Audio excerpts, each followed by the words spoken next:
l'homme-là. Et c'est la raison pour laquelle il a eu à pouvoir dicter ce que le roi devait faire. Il faut faire ceci. Ne va pas là-bas. Parce que moi, j'ai des yeux. Je vois qu'on vous tend les pièges. Il ne faut pas. Et l'Écriture dit, cela n'avait pas été fait une seule fois, ni 2 fois seulement. C'est à plusieurs reprises. Et c'est ainsi que le roi de Syrie va comprendre qu'il y a des traîtres parmi ces gens. À chaque fois qu'il tient des réunions de sécurité, donc conseil de sécurité, il trouve que ces gens sont en train de me trahir. Il y a des gens qui vont rapporter de l'autre côté. Donc, alors, descends un peu rapidement, Matthieu. Et le roi d'Israël envoya des gens pour s'y tenir en observation vers le lieu que lui avait mentionné et signalé l'homme de Dieu. Cela arriva non pas 1 fois, ni 2 fois. Le roi de Syrie en eut le cœur agité. Il appela ses serviteurs et leur dit, « Ne voulez-vous pas me déclarer lequel de nous est pour le roi d'Israël ?» Lequel de nous trahit est en train de nous trahir. Alors, c'est ainsi que vous comprendrez que ce que nous sommes en train de vivre, ce que vous êtes en train de vivre dans ce pays, vous comprenez exactement ce qu'ont vécu les Israélites. Dieu a placé le prophète au milieu de vous. Ce prophète-là, c'est comme une boussole. Pour vous, c'est la lampe qui vous éclaire. Ne croyez pas que tout le pays sont comme ça, toutes les nations ont eu cette grâce-là. Je ne pense pas. Ils peuvent avoir des voyants. Mais quant à avoir l'homme de Dieu, ça c'est autre chose. Alors, c'est ainsi qu'il dit...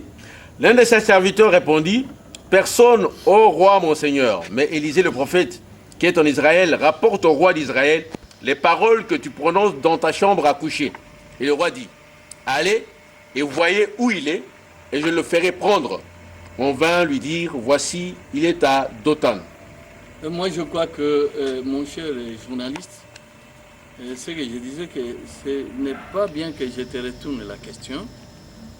Ce serait vouloir t'embrouiller et par conséquent embrouiller nos téléspectateurs et pour ne pas dire tout simplement nos compatriotes dont la question est capitale et elle est très, très importante. Si nous parvenons à connaître qu'il y a de telles choses qui se sont passées, ce que je voulais dire en disant, c'est comment on peut cacher la victoire. Parce que le peuple doit se réjouir. Comment on peut cacher la vaillance de tous ceux qui défendent les couleurs de notre pays, qui défendent les frontières de notre pays, qui défendent l'intégrité du territoire. On ne peut pas. Ça, c'est un objet de joie et quelque chose qui puisse causer la joie de toute une nation. On peut donner l'information à moitié. Pour quelle intention? Alors, maintenant, nous nous trouvons tous les deux en train de nous poser des questions. Tu me poses la question, tu comprends que moi, je me la pose moi aussi. Moi, j'ai dit, peut-être toi, parce que toi, tu recueilles, c'est ça ton travail. Pourquoi nous connaissons qu'il y a eu ça avec Élisée? Est-ce que le roi pouvait dire que moi, je ne vais pas publier ça parce qu'on risque de dire que c'est Élisée qui me dictait?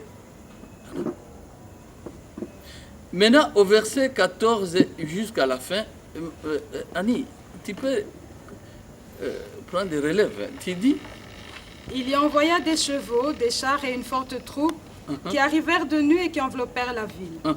Le serviteur de l'homme de Dieu se leva de bon matin et sortit. Et voici, une troupe entourait la ville avec des chevaux et des chars. Et le serviteur dit à l'homme de Dieu, « Ah, mon Seigneur, comment ferons-nous » Il répondit, « Ne crains point, car ceux qui sont avec nous sont en plus grand nombre que ceux qui sont avec eux. » Donc ce n'est pas parce que nous pouvons avoir l'armement qu'il faut, nous qui avons Dieu au milieu de ce pays. Ne pas oublier que je vous ai dit, le pays, c'est par erreur. Il faut revoir ça. Il n'est pas laïque.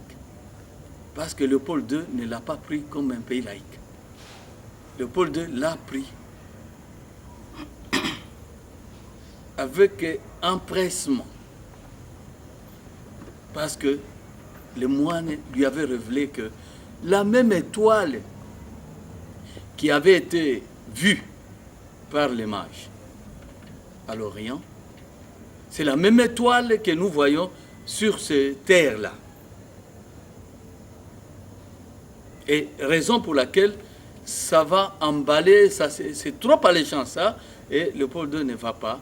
Et j'avais dit à l'époque, au lieu qu'il donne ça comme patrimoine appartenant à la Belgique, il a voulu garder comme sa propre parcelle pendant plusieurs années. Point de secret. Nous connaissons ça. Il a lâché après combien d'années? Et c'est la raison pour laquelle, si le serviteur du prophète a paniqué, le prophète a dit, ne panique pas parce que ce que tu vois à l'œil nu, ça ce sont les hommes qui préparent ces armes-là.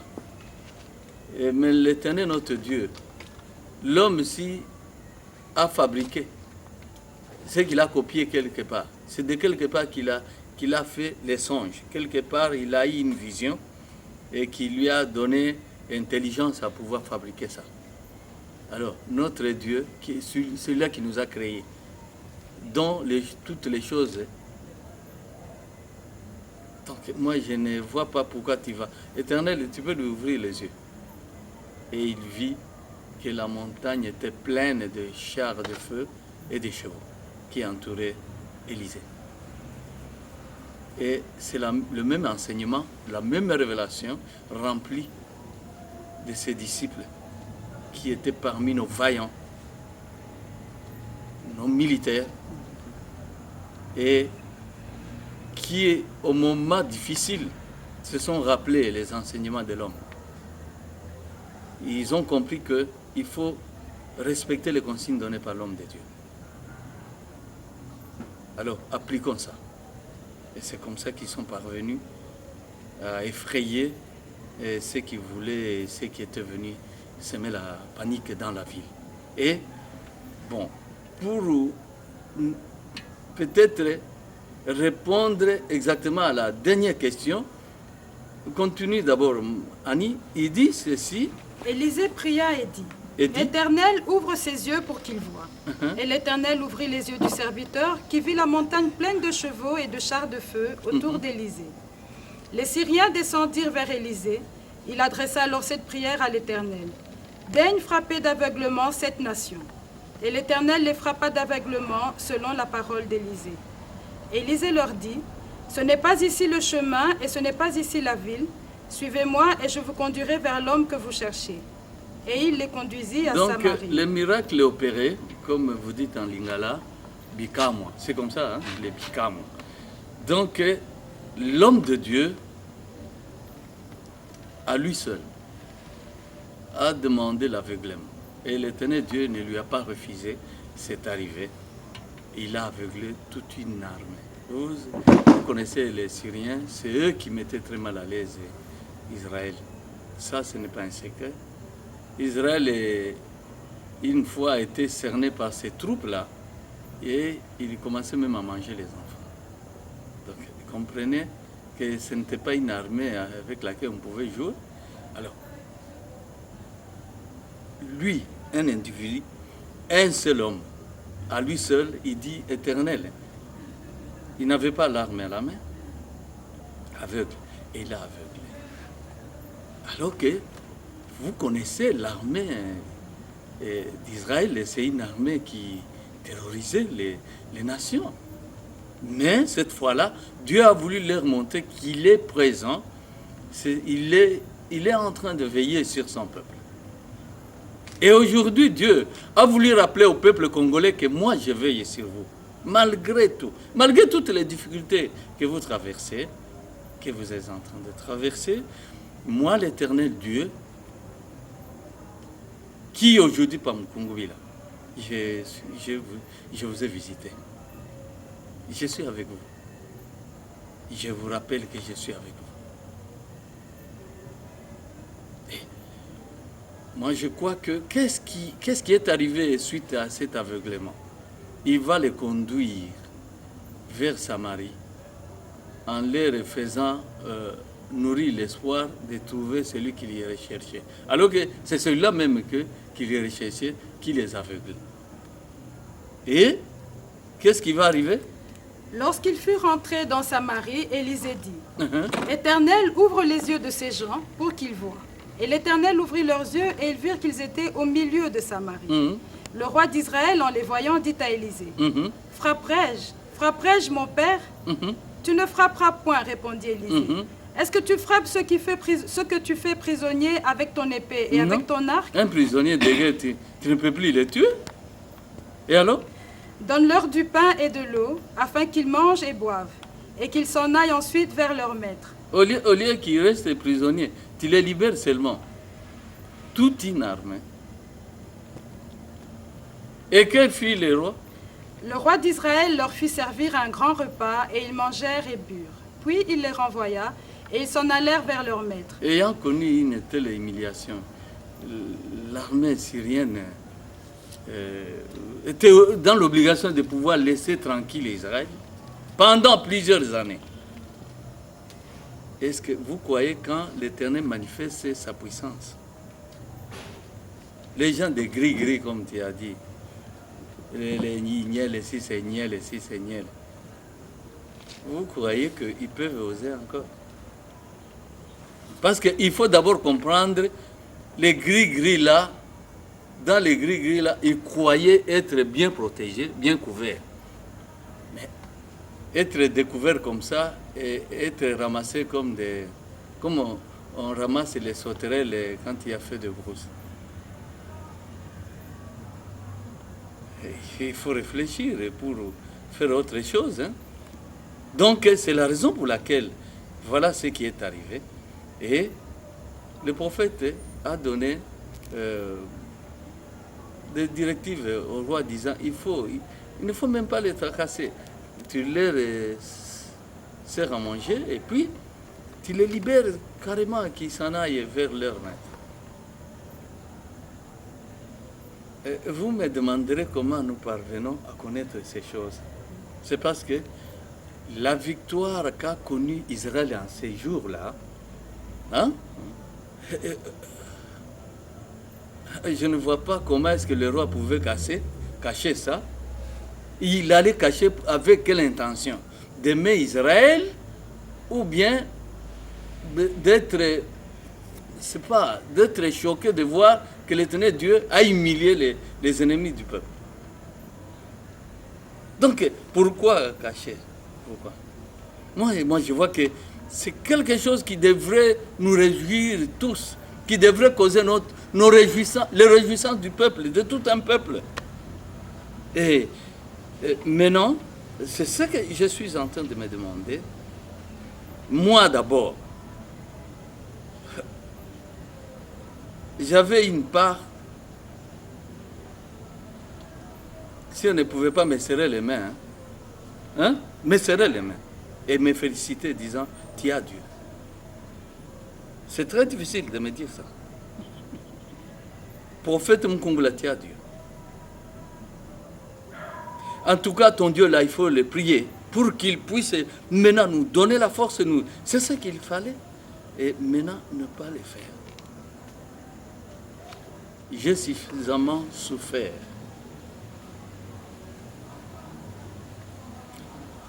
Tous ces foyers de tension que tu es en train de citer là, d'énumérer.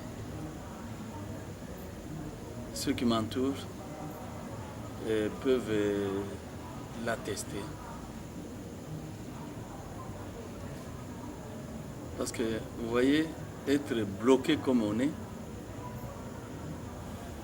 ce n'est pas une bonne chose. Moi, ce que j'ai dit, ce que je peux peut-être me rallier à ce que tu viens de dire, c'est que Dieu donne raison, se donne raison à lui-même parce qu'il a toujours raison. Comme on dit, que tout homme soit pris pour menteur et que Dieu seul pour vrai. C'est Dieu qui a toujours raison. Nous, les hommes, on n'a pas raison. Non plus dire que c'est moi qui ai raison, c'est trop dire parce que ce que j'ai eu à demander, ce n'est pas moi qui pouvais déployer ma puissance à moi, non. C'est l'Éternel, notre Dieu, qui est ton Dieu à toi, le Dieu de tous les journalistes qui m'entourent ici, le Dieu de tout le peuple, de tous nos dirigeants, c'est notre Dieu. Ce Dieu-là qui a placé Paul Mukungula au milieu de ce peuple. C'est celui-là à qui nous donnons maintenant raison. Parce que tu te rappelleras que à Montfleury, je vous avais réunis, j'avais dit, j'aimerais faire de tout le peuple comme ça, avec une telle puissance.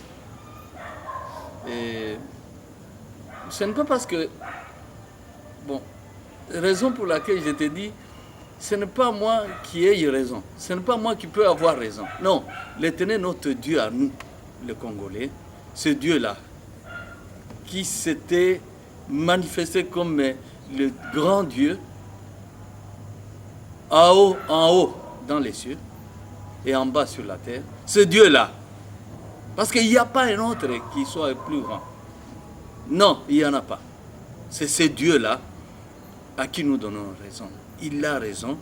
Parce que quand j'ai réclamé, moi, pour demander aux autorités, c'est parce que j'étais un peu...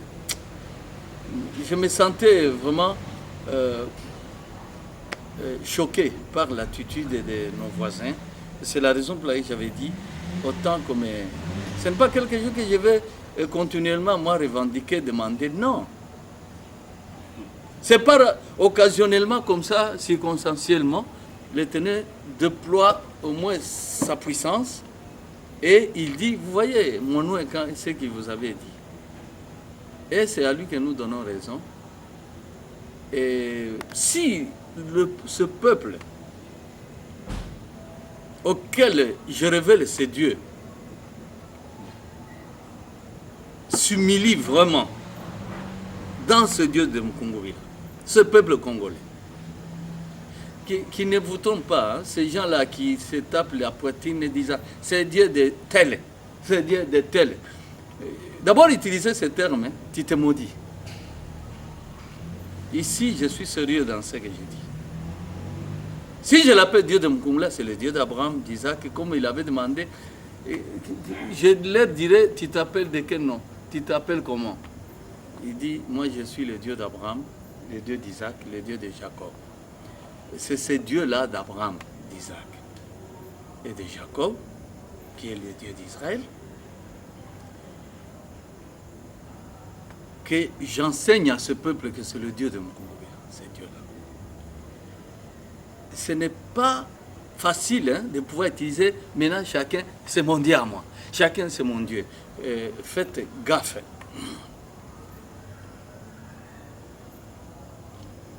Si ce peuple congolais s'humilie au-devant de ces dieux,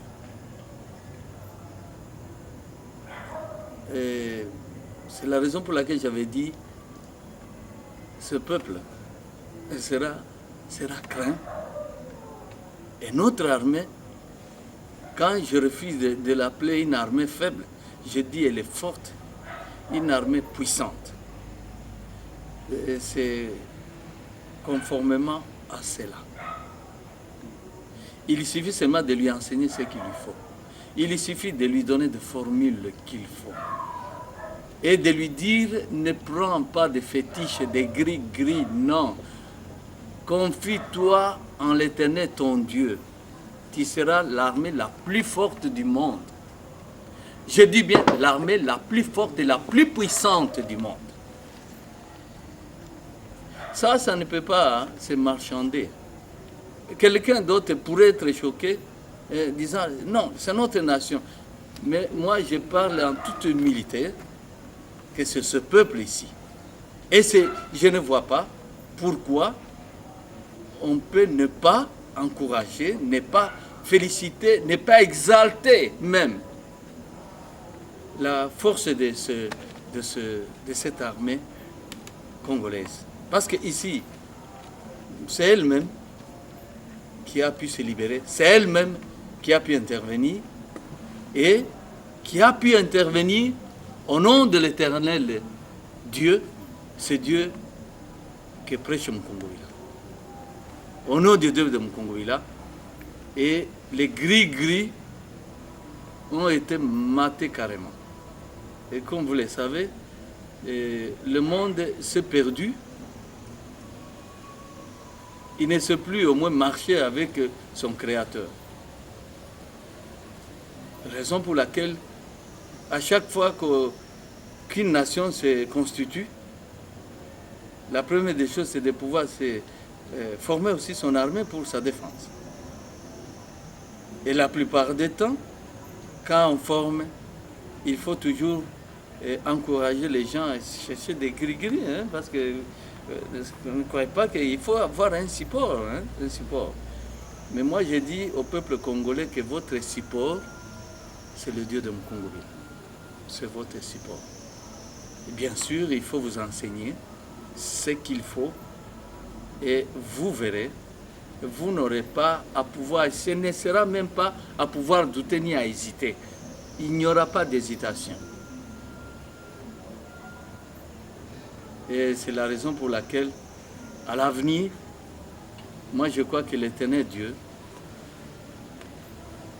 parce que ce sont les moments qui viennent d'arriver, et peut-être c'est pour cela qu'il vient de manifester cette puissance, pour nous épargner d'abord ces difficultés.